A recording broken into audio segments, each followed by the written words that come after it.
আসবে জাহান্নামের লেখে ডাক দেবেন আল্লাহ, ওগো আল্লাহ তুমি আমাকে বানাইছো, এতদিন পর্যন্ত আমার খাবার দাও নাই, ওগো আল্লাহ তোমার নাফরমান বান্দাগুলো আমার বুকের মধ্যে দাও। আল্লাহ ডাক দেয়া বলে জাহান্নাম একটুখানি ধৈর্য ধরো, বিচারের পর তোমাকে তোমার খাবার দেওয়া হবে, নাফরমান গুলা তোমার বুকের মধ্যে দেওয়া হবে। কিন্তু জাহান্নাম কিছুতেই পিছনে ফিরতে রাজি না। তখন আল্লাহর নবী হুজুর সাল্লাল্লাহু আলাইহি সাল্লাম সিজদায় পড়ে আল্লাহকে ডাক দেয়া, মালিক জাহান্নামকে ফিরাও, জাহান্নামকে ফিরাও। আমার একটা উম্মত যদি জাহান্নামে যায় আমি কিন্তু জান্নাতে যাব না।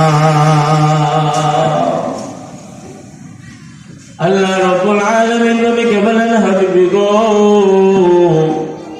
এই যে পানি, এই পানিটা আপনি জাহান্নামের বুকে ছিটিয়ে দেন। আল্লাহর নবী অল্প পানি জাহান্নামের মধ্যে ছিটিয়ে দেওয়ার পরে জাহান্নাম পিছনের দিকে চলে যাবে। আল্লাহর নবী ডাক দেন,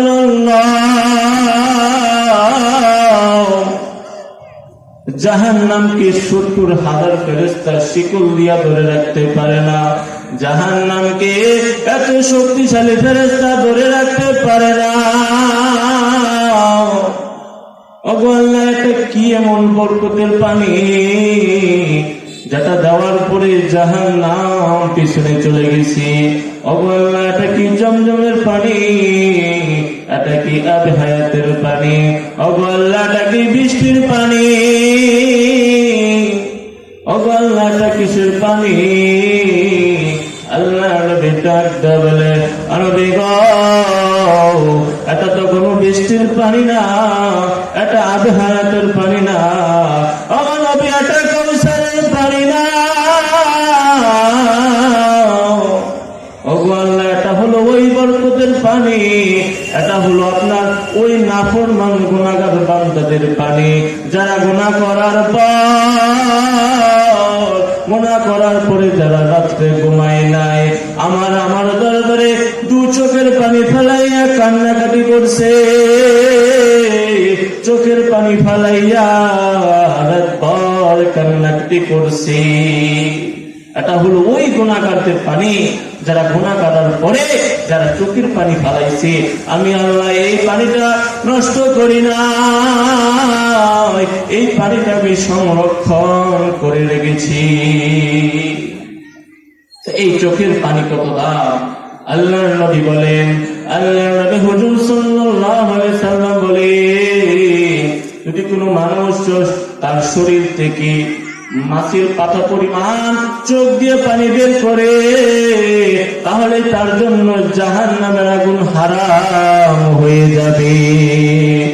ওরে আমার মাওলা রে,